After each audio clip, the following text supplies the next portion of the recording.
आज नाचा ठीक मेरा दगिड़ो ब्योची आज नाचा ठीक मैन बिलाई है भयो पचावा पैसे आज मैन बिलाई है भयो पचावा पैसे आज हमने लाई है भयो पचावा पैसे आज हमने लाई है भयो पचावा पैसे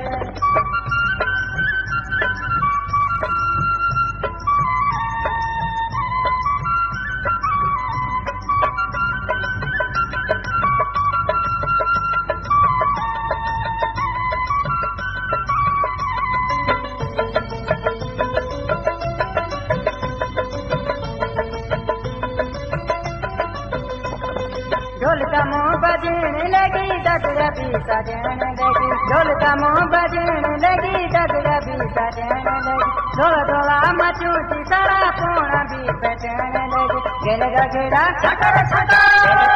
भी चलनी बया कुचार चौक मैन बिलाई है भयो पटावा पैक आज मैन बिलाई है भयो पटावा पैक आज हमने लाई है भयो पटावा पैक आज हमने लाई है भयो पटावा पैक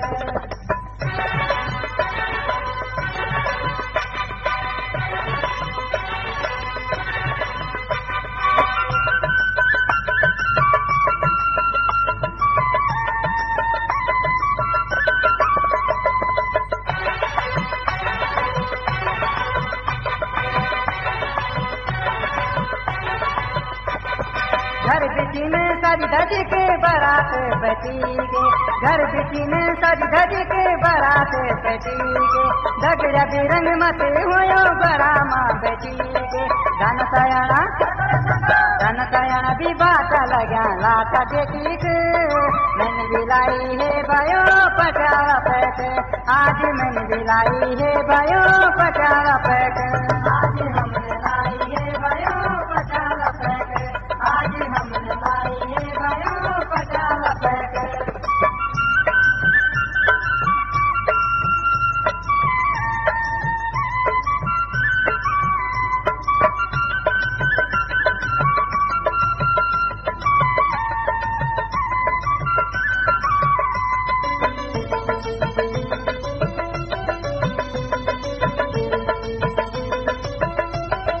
गाड़ी का छत्ती में देखा चोर लगोना गीत गाड़ी का छत्ती में देखा चोर लगोना गीत भीतरे भी फुल भरती खाली नीक सीट लच डरेबर लच बुला होरन बजून गीत सुनी के मैन बिलाई है भयो पटावा पैक आज मैन बिलाई है भयो पटावा पैक आज हमने लाई है भयो पटावा पैक आज हमने लाई है भयो पटावा पैक